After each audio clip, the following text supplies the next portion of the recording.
Hello everyone, it's Shane Kanto, your Wasteland reviewer, and I'm here to review The Independent.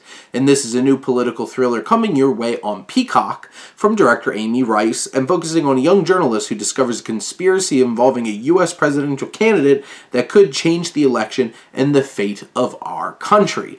Now, I have to admit, Amy Rice's direction kind of feels like this is just your run-of-the-mill kind of thriller on TV. It's kind of flat. It doesn't bring that kind of energy that I feel like you need to make this film as intense and suspenseful as it needs to be.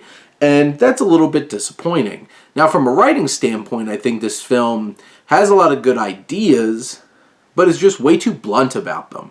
There is no finesse here. There's no, smoothing things out, trying to be a little bit more clever about stuff. This hits you like a sledgehammer being swung by John Cena, who's also in the film.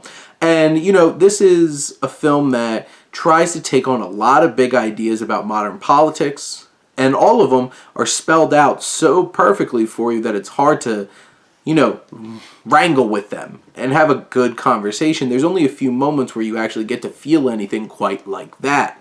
Now, what really does help this film is the cast. I mentioned John Cena. I think he does an interesting job with this independent presidential candidate. Ann Dowd, who plays the Republican candidate, she does a great job.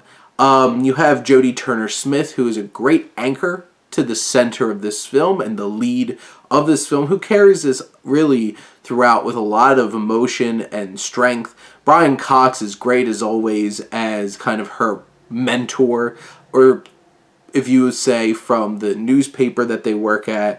Luke Kirby's a nice addition. Throw in some other people, like Stephen Lang even has some moments as a guy who runs a newspaper.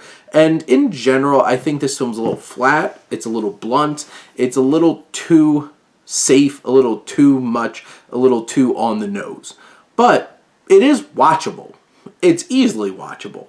It moves at a good pace.